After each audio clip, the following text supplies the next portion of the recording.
നമസ്കാരം സുഹൃത്തുക്കളെ. നമ്മുടെ നാട്ടിൽ ഓരോ ദിവസം ചെല്ലുന്തോറും പലതരം സംഭവങ്ങൾ അരങ്ങേറിക്കൊണ്ടിരിക്കുകയാണ്.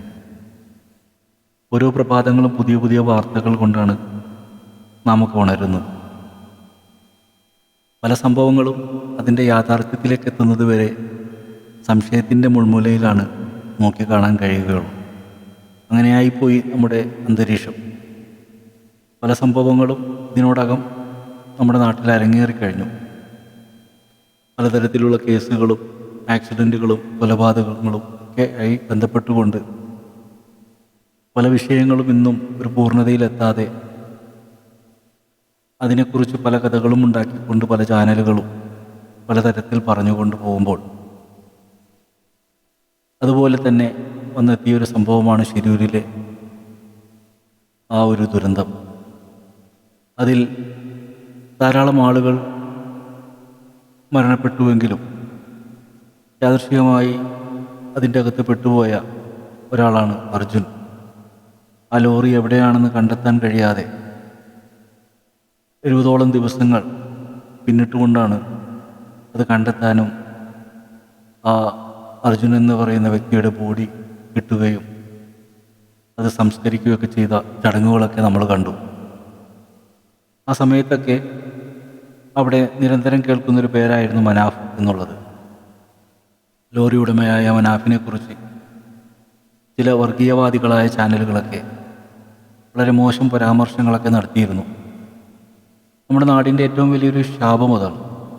എന്തെങ്കിലും ഒരു സംഭവം ഉണ്ടായിക്കഴിഞ്ഞാൽ അതിൻ്റെ യാഥാർത്ഥ്യം മനസ്സിലാക്കാതെ കേൾക്കുന്ന വിഷയം വെച്ചുകൊണ്ട് വിലയിരുത്തി ആരെയും കുറ്റവാളിയാക്കി മാറ്റുന്ന തരത്തിലാണ് നമ്മുടെ ജനം പോകുന്നത്.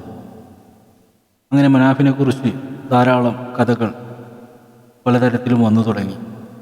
അദ്ദേഹം ഒരു ലോബിയാണ്, കള്ളക്കടത്തുകാരനാണ്, അതിൽ നിറയെ പണമുണ്ട്, അങ്ങനെ പലതരത്തിലും അയാളെ ചിത്രീകരിച്ചു എന്നുള്ളതാണ് വാസ്തവം.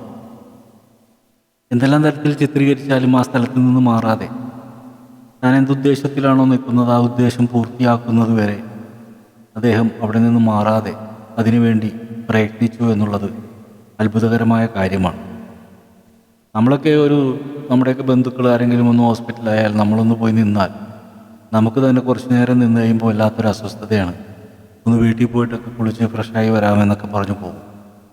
പക്ഷേ ഈ മനാഫ് അദ്ദേഹത്തിൻ്റെ ഉടമസ്ഥതയിലുള്ള ആ ലോറി പോയിട്ടും ആ ലോറിക്ക് വേണ്ടിയിട്ടല്ല, അദ്ദേഹം അതിൽ പെട്ടുപോയ തൻ്റെ ഒറ്റ തൊഴിലാളിയെ കണ്ടെത്തുന്നതിന് വേണ്ടി അദ്ദേഹം നിരന്തരം അവിടെ നിന്നതിൻ്റെ ഫലമായി ഒടുവിൽ ആ ബോഡി കിട്ടുകയും അതിനുവേണ്ടി പ്രയത്നിച്ച മനാഫിനെ വാനോളം പുകഴ്ത്തുന്നതൊക്കെ നമ്മൾ കണ്ടു.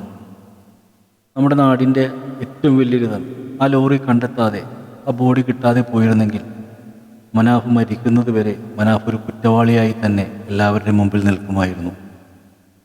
നമ്മൾക്കിത് മാറ്റണം. നമ്മുടെ രാഹുൽ ഈശ്വറിനെയൊക്കെ പച്ചത്തെറി പറയുന്നതൊക്കെ കാണാം. രാഹുൽ ഈശ്വർ പറയുന്നത് ഒരു കുറ്റവാളിനെ രക്ഷിക്കാനോ അതാണ് ചിന്തിക്കാനുള്ള കഴിവ് ആർക്കുമില്ല. ഞാൻ രാഹുൽ ഈശ്വറിൻ്റെ പക്ഷം പറയുന്നതല്ല. രാഹുൽ ഈശ്വർ പറയുന്നത് കോടതി ഒരാളെ യഥാർത്ഥ പ്രതിയാണെന്ന് ഉറപ്പിക്കാതെ നമ്മളെല്ലാവരും കൂടി അയാളെ ഊഹങ്ങൾ കൊണ്ട് അധിക്ഷേപിക്കരുത്, അത് പെണ്ണായാലും ആണായാലും അധിക്ഷേപിക്കരുതെന്നുള്ള വാദമാണ് അദ്ദേഹം ഉയർത്തുന്നത്. ഇപ്പം നമ്മുടെയൊക്കെ കാഴ്ചപ്പാടിൽ പലരും അത്തരം വിഷയത്തിൽ ഏർപ്പെട്ടിട്ടുണ്ട്. ഇപ്പോൾ തന്നെ ഹേമ കമ്മീഷൻ റിപ്പോർട്ടിൽ തന്നെ ഒരു സ്ത്രീ വന്നിരുന്നു കൊണ്ട് നിരന്തരം പലരുടെയും പേരിങ്ങനെ പറഞ്ഞുകൊണ്ടിരിക്കുകയാണ്. അത് പറഞ്ഞ് നമ്മളൊക്കെ പ്രതികരിക്കുമ്പോൾ നമ്മളെപ്പോലെയുള്ളവരുടെ പേരൊക്കെ എടുത്ത് വിളിച്ചു പറഞ്ഞു കഴിഞ്ഞാലുള്ള മാനസികാവസ്ഥ ഒന്ന് ആലോചിച്ച് നോക്കി. നമുക്ക് കുടുംബമുണ്ട്, കുട്ടികളുണ്ട്, ജീവിതം നയിക്കുകയാണ്. വെറുതെ ഒരു പെണ്ണ് നമ്മുടെ പേര് അങ്ങോട്ട് വിളിച്ചു പറഞ്ഞാൽ അത് ക്ലിയർ ആകുന്നത് വരെ സമൂഹത്തിൻ്റെ മുമ്പിൽ വളരെ മാനസികപരമായ അല്ലെങ്കിൽ ജനങ്ങളുടെ നമ്മുടെ സുഹൃത്തുക്കളുടെ ഒക്കെ മുമ്പിൽ നമ്മളിങ്ങനെ വല്ലാത്തൊരു സിറ്റുവേഷനിൽ നടക്കേണ്ടി വരും. ഈ മനക്കെട്ടിയില്ലാത്തവനാണെങ്കിൽ വേഗം പോയി ആത്മഹത്യ ചെയ്യുകയും ചെയ്യും. അപ്പോൾ തൻ്റെ ഇടത്തോടു കൂടി അത്തരം വിഷയങ്ങളെ നേരിട്ടുകൊണ്ടാണ് ഓരോ നടന്മാരും മുന്നോട്ട് പോകുന്നത്. വിഷയം നമ്മുടെ അതല്ലെങ്കിലും ഞാൻ പറയുന്നത് എന്ത് വിഷയം കേട്ടാലും അതിൻ്റെ യാഥാർത്ഥ്യങ്ങൾ തെളിയുന്നത് വരെ നമ്മളാരെയും പരിഹസിക്കാതിരിക്കുക.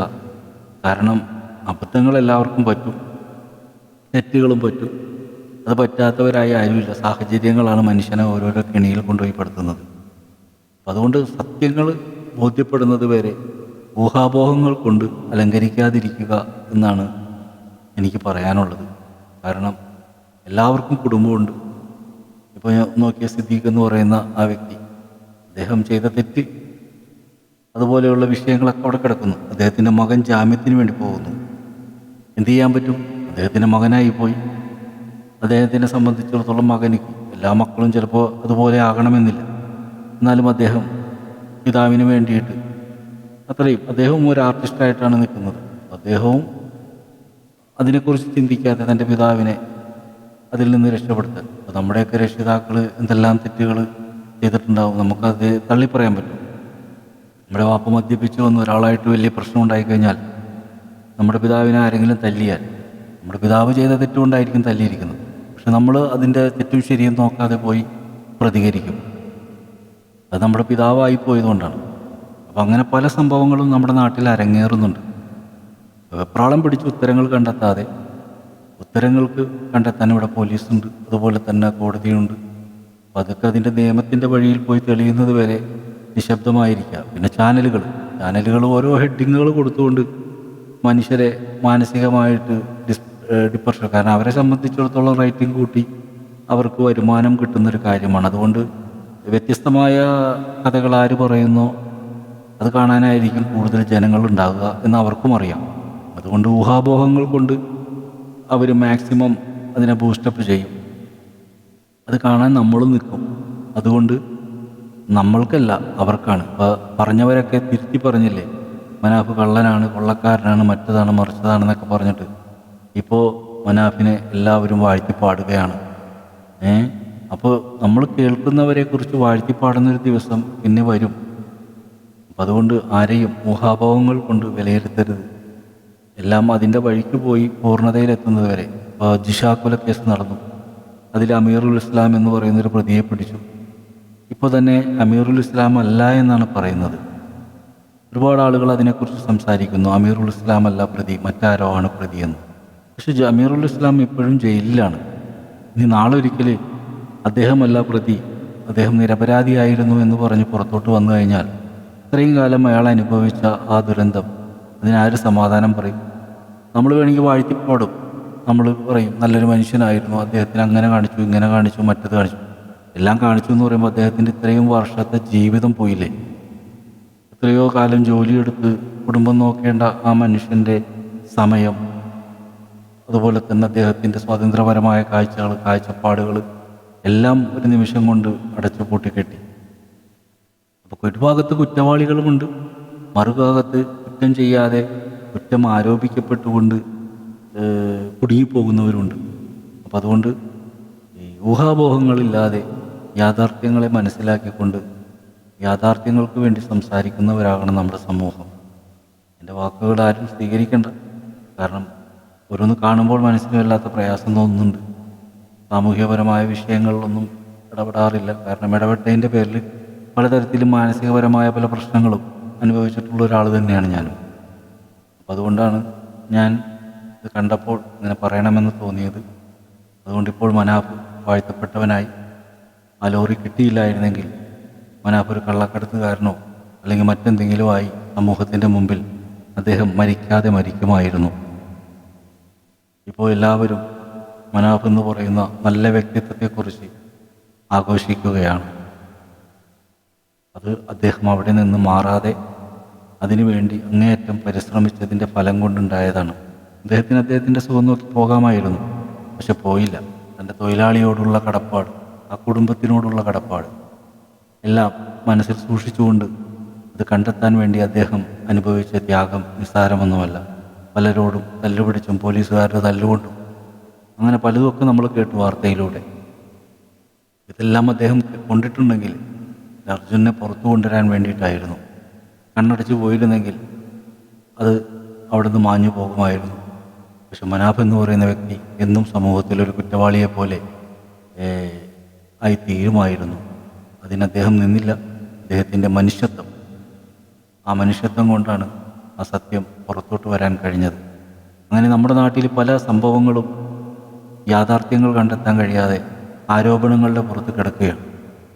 ഇത്തരം ആരോപണങ്ങൾ ഇനി പറയാതെ സത്യം വരുന്നത് വരെ ക്ഷമയോടുകൂടി കാത്തിരിക്കാനുള്ളൊരു മനസ്സ് എല്ലാവർക്കും ഉണ്ടാകണം. കാരണം നാളെ നമുക്കും വരാം, പറയാൻ പറ്റില്ല. കാരണം കാലം അങ്ങനെയാണ് പോയിക്കൊണ്ടിരിക്കുന്നത്. അതുകൊണ്ട് മറ്റുള്ളവരെ പരിഹസിച്ച് സൂഹിക്കാതെ നമുക്കും അത് നാളെ വന്നു ചേരാം എന്ന ചിന്തയോടുകൂടി ഉണ്ടാകുന്ന സംഭവങ്ങളെല്ലാം നോക്കി വിലയിരുത്തി നമ്മൾ മൗനം പാലിക്കുക. വിധി കോടതിക്കേ പറയാൻ പറ്റുള്ളൂ, നമുക്കാർക്കും വിധി കൽപ്പിക്കാൻ പറ്റില്ല എന്ന് മനസ്സിലാക്കിക്കൊണ്ട് എല്ലാ വിഷയങ്ങളെയും നല്ല മനസ്സോടുകൂടി കാണാൻ തയ്യാറെടുക്കുക. അതിനുവേണ്ടി സംസാരിക്കുക. കുറ്റവാളികൾ ശിക്ഷിക്കപ്പെടട്ടെ. അതിനിവിടെ കോടതിയുണ്ട്, നിയമമുണ്ട്, എല്ലാം ഉണ്ട്. ഇപ്പോൾ തെളിവാണ് കോടതിക്ക് ആവശ്യം. എത്രയോ നിരപരാധികൾ ജയിലിലുണ്ട്, അതുപോലെ തന്നെ എത്രയോ പ്രതികൾ പുറത്തുണ്ട്. തെളിവ് കോടതിയിൽ ഹാജരാക്കാൻ കഴിഞ്ഞില്ലെങ്കിൽ ഏതൊരു പ്രതിയും അവിടെ നിന്ന് രക്ഷപ്പെട്ടു പോരും. അത് കണ്ടെത്തലാണ് പോലീസിൻ്റെ ജോലി. അപ്പോൾ അത് കണ്ടെത്തുക എന്ന് പറയുന്നത് നിസ്സാരമായ കാര്യമല്ല. പക്ഷേ ഈ വാർത്താമാധ്യമങ്ങളിലൂടെ എല്ലാ വിഷയങ്ങളും ഇങ്ങനെ ചർച്ച ചെയ്യുമ്പോൾ പോലീസുകാർക്കും അവരുടെ രഹസ്യങ്ങൾ കൊണ്ടുപോകാൻ കഴിയുന്നില്ല, കണ്ടുപിടിക്കാനും പറ്റുന്നില്ല. കാരണം അപ്പോഴത്തേക്ക് ന്യൂസുകളിലൂടെ ഈ കള്ളന്മാരും എല്ലാ കാര്യങ്ങളും മനസ്സിലാക്കിക്കൊണ്ടിരിക്കണല്ലേ. ഒരു പോലീസുകാർ അങ്ങോട്ട് പോയി, പോലീസുകാർ ഇങ്ങോട്ട് പോയി, അവരങ്ങോട്ട് പോയി, ഇങ്ങോട്ട് പോയി എന്നുള്ള ന്യൂസിലൂടെ ഇവരെല്ലാം മനസ്സിലാക്കിക്കൊണ്ട് ഇവർക്കും അപ്പുറത്ത് കൂടി നീങ്ങാൻ കഴിയും. എന്തായാലും പോലീസുകാരെയും നമ്മൾ വെറുപ്പിക്കാതിരിക്കുക. കാരണം അവരും ഡിപ്രഷനിൽ ജീവിക്കുന്നവർ, അവർക്കും കുടുംബമുണ്ട്. ഒരു കാര്യം കണ്ടെത്തി അത് പൂർത്തീകരിച്ച് അത് കോടതിയുടെ മുമ്പിൽ എത്തിക്കുന്നത് വരെ അവർക്കുള്ള റിസ്ക് നിസ്സാരമല്ല.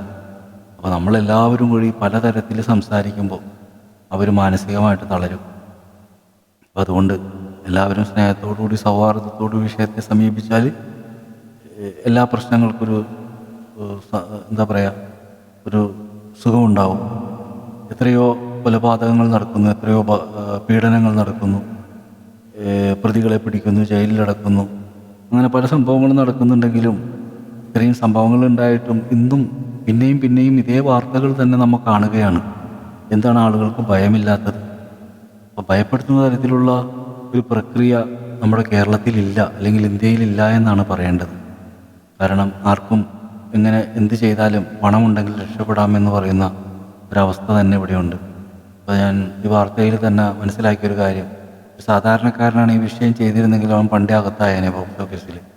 പക്ഷേ സിദ്ദീഖിനെ പോലെയുള്ള ഒരാൾ അദ്ദേഹത്തിനെ അറസ്റ്റ് ചെയ്യാൻ ഓർഡറിട്ടപ്പോൾ സുപ്രീം കോടതിയിൽ പോവുകയും അവിടെ നിന്ന് അദ്ദേഹം ജാമ്യത്തിൻ്റെ വഴി തുറന്ന് വരികയും ചെയ്തു. പക്ഷേ സാധാരണക്കാരന് അങ്ങനത്തെ ഒരു വിഷയം വന്നാൽ പ്രതികരിക്കാൻ പോലും പറ്റാതെ, ഒളിച്ചു നിൽക്കാൻ പോലും സ്ഥലമില്ലാതെ നിമിഷങ്ങൾക്കുള്ളിൽ അകത്തു പോയി കിടക്കേണ്ടി വരും. അപ്പോൾ ചെയ്യാത്ത കുറ്റത്തിന് വർഷങ്ങളോളം ചിലപ്പോൾ ജയിൽ ജീവിതം നയിക്കേണ്ട സാഹചര്യങ്ങളൊക്കെ ഇവിടെയുണ്ട്. എല്ലാം മനസ്സിലാക്കിക്കൊണ്ട് നമ്മൾ സംസാരിക്കാൻ തയ്യാറായെങ്കിൽ മാത്രമേ ഇതിനൊക്കെ ഒരു മാറ്റം ഉണ്ടാവുള്ളൂ. അപ്പോൾ ഹൈക്കോടതിയിൽ നിന്ന് ജാമ്യം ലഭിക്കാത്ത സിദ്ദീഖിന് സുപ്രീം കോടതിയിൽ നിന്ന് ലഭിച്ചു. അപ്പോൾ പണമുണ്ടെങ്കിൽ എന്ത് നേടാൻ പറ്റുമെന്ന് പറയുന്ന ഒരവസ്ഥയാണുള്ളത്. സിദ്ദീഖ് തെറ്റുകാരനാണോ തെറ്റുകാരനല്ലേ എന്നുള്ളതൊന്നുമല്ല എൻ്റെ വിഷയം. നമ്മൾ മനസ്സിലാക്കേണ്ടത് ഒരു നിരപരാധി കുടുങ്ങിപ്പോകരുത്.